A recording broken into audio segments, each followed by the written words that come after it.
আসসালামু আলাইকুম। ভালো আছেন কাকা?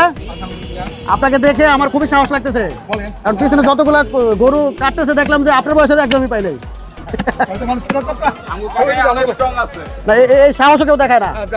আপনার মনের জোর অনেক বেশি এবং এনার্জি যাই থাকুক, এটা অনেক বড় বিষয়। তো আপনার নামটা একটু বলেন। হারুনুর রশিদ। এই এলাকায় কত বছর ধরে যাবত আছেন? প্রায় 40 বছর। 40। এই এলাকার লোকাল এবং এলাকার পরিবেশ সম্পর্কে জানেন। এলাকার উন্নত হোক। তো আপনার জন্য একটা সিম্পল একটা কোশ্চেন, কুরবানি রিলেটেড। তো সেটা হলো, ইব্রাহিমের ছেলে ছিল ইসমাইল, আর ইসমাইলের মায়ের নাম ছিল বিবি হাজেরা। তো সে এই শিশুপুত্রকে পানি খাওয়ানোর জন্য একবার যাচ্ছিল মারোয়া, একবার যাচ্ছিল সাফা। কয়বার এরকম আসা যাওয়া করছিল? 7 বার। বাহ বাবা, অসংখ্য ধন্যবাদ। টাকার জন্য সামান্য উপহার। টাকা এই আমাদের শিল্পাস টিভির পক্ষ থেকে সামান্য উপহার। আর এই ভিডিওটা প্রায় হাজার হাজার লোক দেখবে। সকলের উদ্দেশ্যে আপনি কিছু বলে দেন। সবাইকে এই যে আমরা ত্যাগ স্বীকার করি, যে কোরবানি দিচ্ছি, আল্লাহ সবাই যেন সহি সামতে ভালো হয়, এটাই আমাদের কাম্য। আল্লাহ যেন কবুল করে। আমিন আমিন। আপনার সুস্বাস্থ্য কামনা করি। আগামী বছর ইনশাআল্লাহ আমরা আবার আসবো, আপনার সাক্ষাৎ যেন আমরা পাই। দোয়া চাই আপনারা সবাই আমাদের জন্য দোয়া করবেন।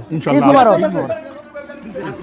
স্যার ভালো আছেন? এই তো আলহামদুলিল্লাহ। আগের বছর আপনার লগে এই জায়গায় দেখা হইছিল। হ্যাঁ, এই জায়গায় দেখা হয়েছিল, এজন্য আমরা আমি আসছি। একটা প্রশ্ন জিজ্ঞেস করছিলাম, আপনি উত্তরটা দিলেন না। কি জানি ছিল? উত্তরটা দিবেন। কি জানি প্রশ্নটা ছিল? আমি আপনাকে একটি প্রশ্ন বলছিলাম যে আমরা তো মনে করেন হাটে ঘুরি, ঘোরাটা পছন্দ করি, কিনি, যেটা আমাদের হাদিসে লেখা আছে পছন্দ জিনিস আল্লাহর নামে আমরা কোরবানি করি, তাই না?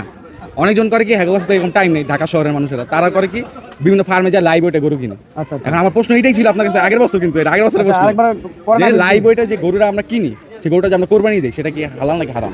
মানে এটা আমরা মাপ করে আমরা একটা গরু কোরবানি দিই। আসলে আল্লাহ তাআলা হ্যাঁ, আসলে আল্লাহ তাআলা আমাদেরকে কুরবানির যে উদ্দেশ্যগুলো বা নিয়মগুলো বলে দিয়েছে, ওই নিয়মের বাইরে গিয়ে আমরা যদি কুরবানি দেওয়ার নিয়ত করি বা লোক দেখানো করি, বা আমি সবচেয়ে দামি কিনলাম লাইভে দেখাবো, ফ্যান ফলোয়ার অর্জন করবো বা পরিচিতি লাভ করবো, আমি এত বড় করেছি, এত দাম দিয়ে কিনেছি, এই উদ্দেশ্যগুলো নিয়ে যদি আমরা করি আমাদের কুরবানি হবে না। এটা আমাদের পুরো একটা রং একটা উপায় হবে। কুরবানি হলো একমাত্র আল্লাহকে রাজি খুশি করার উদ্দেশ্যে এবং আমাদের মনের পশুকে জবাই দেওয়া, মূলত আর কি মন থেকে হিংসা, লোভ, লালসা এগুলো দূর করা। পশু জবাই তো আমাদের এটা হলো একটা উপলক্ষ মাত্র। আপনার উত্তরটা আমার কাছে, আপনি যতটুকু দিয়েছেন আপনার উত্তরটা অনেকটা ভালো লাগছে, বুঝছেন?